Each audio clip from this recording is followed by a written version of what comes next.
Hello everybody and welcome to episode 4 of the Battle of the Rappahannock custom multiplayer game.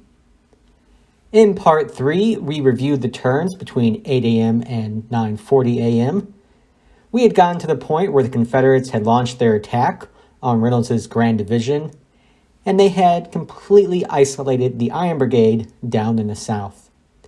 And this brings us to the 10 a.m. staff meetings. These occur before the turn of 10 a.m., and this is the first open discussion the two sides have had since 8 a.m., and this will be the last one they have until 12 p.m. Starting with the 10 a.m. rebel discussion, thanks to Jones's cavalrymen on the Confederate left flank, the rebels now knew that the Federal infantry were moving for their flank and rear. I was honestly not expecting to see Union infantry this far north on the battlefield. McLaws was now being sent to hold the Hazel River line with 4 of his 5 brigades. Kershaw was being left at Brandy Station to build breastworks. The natural defenses available vary greatly from ford to ford. Much will depend on how much time we have to build breastworks and bring up artillery as to our chances of holding these fords. Lee now knew that the 5th Corps was opposite Tin Pot Ford. He felt that they were attempting to force an immediate crossing there in front of Wilcox's division. Lee hoped that the 1st Corps Artillery Reserve, along with Wilcox's artillery, could hold back the Federals at Tin Pot Ford. The discussion then turned to the situation on the Confederate right flank, and Hill had taken it upon himself to change the orders that he was issued to attack north and to instead attack eastward.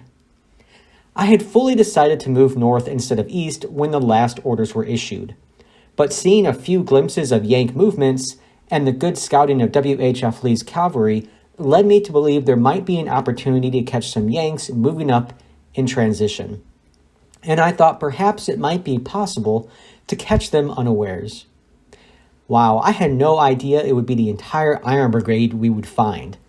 As things developed, it appeared to me a considerable portion of the Yanks to the east were out of sorts and in transition. This is also why I directed Pender to cross the river and also move east instead of north. I also thought by moving east we could loosen up things so Ewell could get across with the rest of his corps and not have to take undue casualties. Lee heartily approved of Hill's actions, along with those of Ewell, who had moved up in pursuit of Reynolds, even without orders to do so. Lee then issued the following orders to his generals for the coming hours. Anderson would defend the Hazel River line with McLaws, while Wilcox attempted to hold Tin Pot Ford. Ewell and Hill would continue their attack on Reynolds and attempt to destroy part of his force as his men fled northward. And as a note, McLaws has just 6,775 men without Kershaw's brigade. Of these men, 2,100 are part of Martin's brigade and rated E in quality as they are recent replacements from North Carolina. To the 10 a.m. Union discussion now. For the Federals, having just met with each other a few hours before during their emergency meeting, there was really not much new intel that they could add to the conversation. It was decided that Sickles should spread out his forces and move on numerous fords across the Hazel River so as not to become bogged down in front of any one possible crossing point. The Federals had confirmed that the Confederate 3rd Corps was in the south, and the 1st Corps was at Tin Pot Ford. Ewell's 2nd Corps currently remained unaccounted for, and it was feared he might even then be digging in along the line of the Hazel River. Getting into the 10 a.m. turn now. Up in the north, you can see that Sickles has crossed the Rappahannock River and is now moving upon the Hazel River line. Pender and Johnson in the south have fully crossed the river and are stacking up against Reynolds' flank. And the Iron Brigade is still isolated. The 19th Indiana was captured at least, but we're going on over an hour now, and the Iron Brigade is still there. In the center of the battlefield here, you can see that Farnsworth's Federal Cavalry Brigade has crossed over the Rappahannock River and directly into a Confederate ambush. And let's pull that up on the map here. You can see that the Hazel River and the Rappahannock River come together here right at Beverly's Ford, and that is where the Federals have crossed at, directly into the Confederate ambush. But they don't know it's there, obviously, because of this ridge here. They can't see what's on the other side, which means all of these units here are completely unknown to them. All they see is the small Confederate cavalry units directly in their front. So when they crossed, they brought Farnsworth's full brigade with them. What they don't know is that Posey's full brigade of Confederate infantry is just on the other side of that ridge, all part of Wilcox's division. When you pull up the numbers here, you can see that these stacks are pretty large. And when you add it all up, the Confederates have quite the advantage here with over 2,400 men against the Federals' 1,800, and their back is to the river. Plus, the Confederate artillery will add some firepower to this. And let's go ahead and see how that plays out during the next turn. And it is chaos. Let's zoom back in here. We're at the 10:20 a.m. turn now, and the Confederates have had a chance to make their move. So during the Confederate turn here, Jones has attacked. He has swept around the flank of the Federal force and meleeed the Federals blocking Beverly's Ford and routed them rearwards. Doing this has isolated and trapped the Federals on the western side of the river. It was a very good move. There was, however, one problem. Jones's rear is exposed, and the Federals, even while being trapped and isolated, still have the ability to counterattack. And that is exactly what they would do. During the Federal turn, they did counterattack back towards Jones's position and were able to overrun that hex. By doing so, they were able to capture Jones along with 600 of his men. It was a very, very good move by the Federals. It didn't go as planned exactly, but at least they were able to get out of the trap. So that brings us back to the overhead map here. And the Iron Brigade has finally been captured. And this took 2 hours to accomplish. I could talk about this for a while, but I'm just going to sum it up by saying, if you have a unit isolated, just melee them. There's no reason not to. Go for the kill immediately. Do not waste time. Reynolds is retreating because he's been given that time. He's been able to get more troops away, and he is moving towards Morrisville in the north. During this turn, Brigadier General William Jones and Solomon Meredith were both captured. 2 less generals now on the field of battle. Moving to the 10:40 a.m. turn now. Most of Farnsworth will escape. Despite the fact that they were trapped momentarily, the Federal counterattack busted open a route for them to get back across the Rappahannock River. In the south, the pursuit of Reynolds is ongoing, and they are driving northward towards Morrisville with Ewell and Hill's corps. Along the Hazel River, skirmishing has broken out a little bit between the advanced cavalry units of both the Federals and the Confederates. While in the center, the artillery duel continues non-stop. Both sides are bringing up more and more artillery pieces, trying to control Tin Pot Ford. And this brings us to the Rebel Emergency Meeting. They have 2 of these to use during the game, and they opted to use one of them now. So, looking at the overhead map, they began by discussing the situation on Anderson's front. They felt that McLaws' division would be too spread out to hold the entire Hazel River line. And Wilcox was already spread thin at numerous fords in the center. A Federal push on Wheatley's Ford, though, was the thing that prompted the discussion, and this was worrying Lee greatly.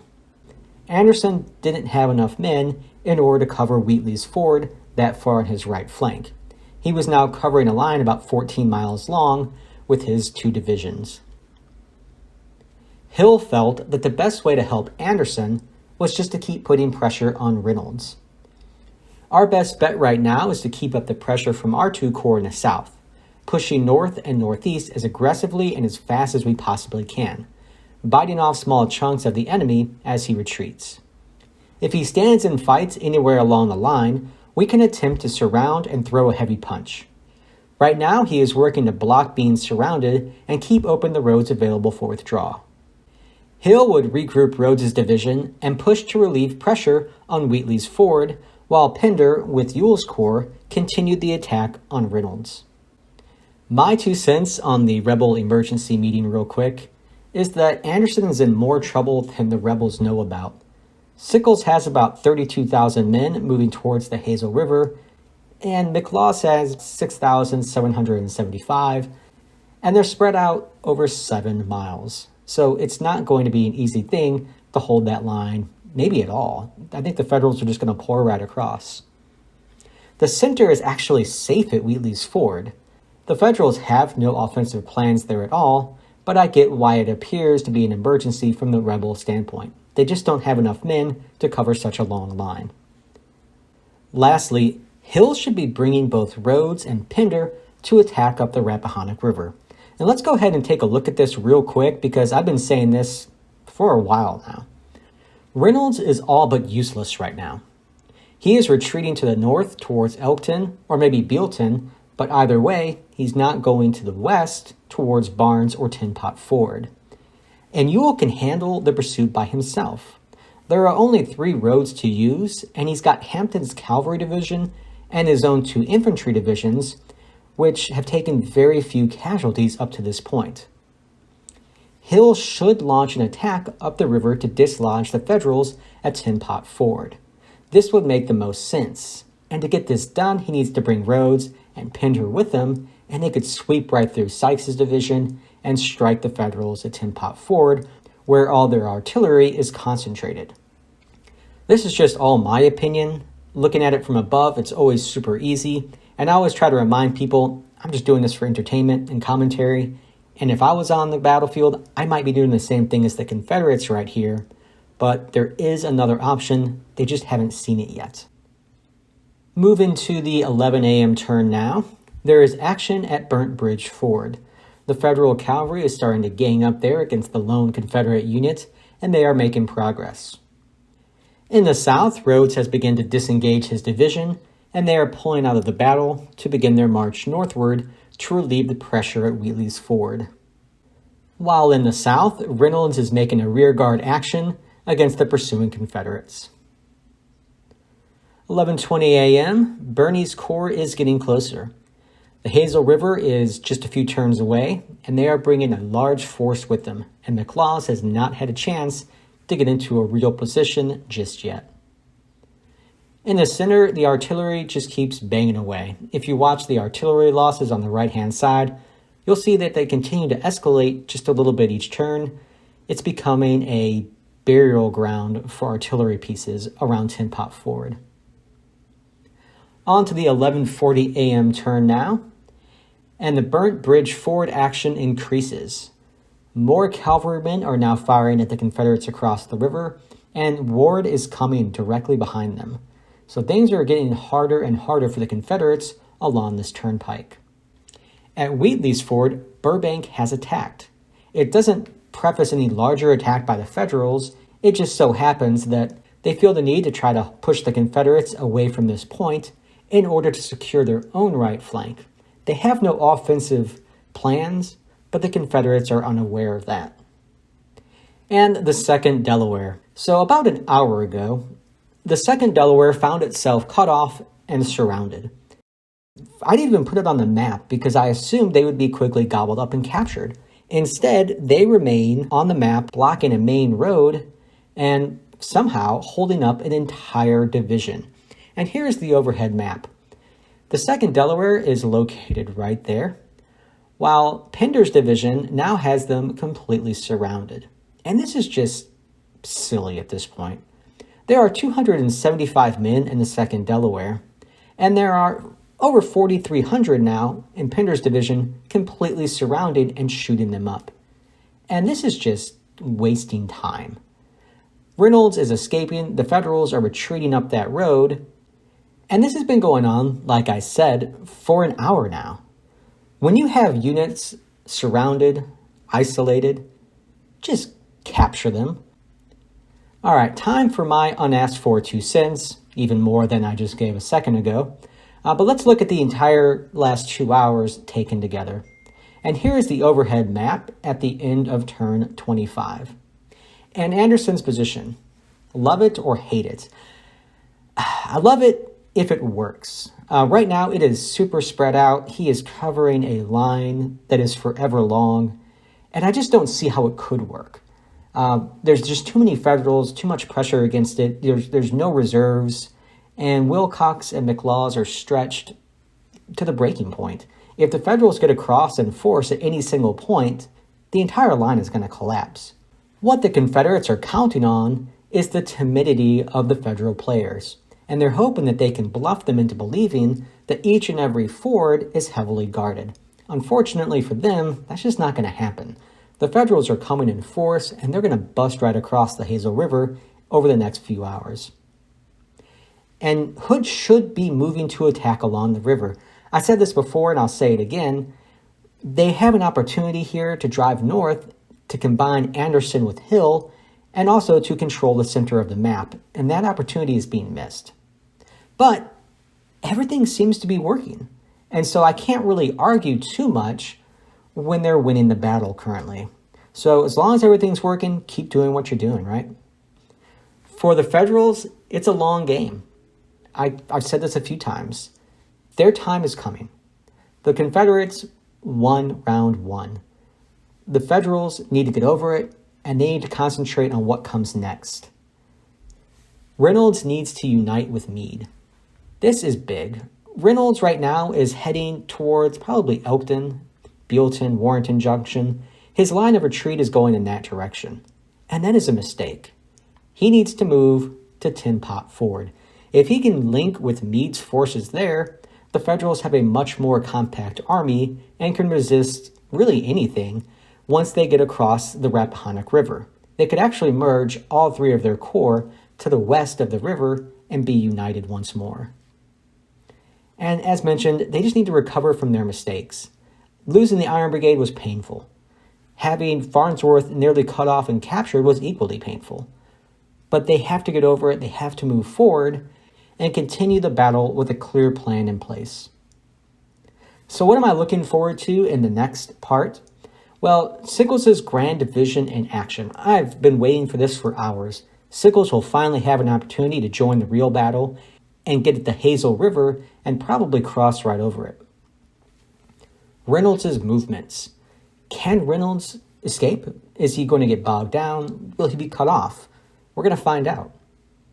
Lastly, the artillery duel in the center. There are probably over 100 guns now firing at each other each and every turn between the two sides. One or the other will eventually have to give it Tin Pot Ford, and usually in an artillery duel, it's the Confederates that give up first. All right, that is the end of episode 4. I appreciate you watching. I hope you enjoyed it. If you did, give it a like on here, and I hope to see you guys back for the next episode.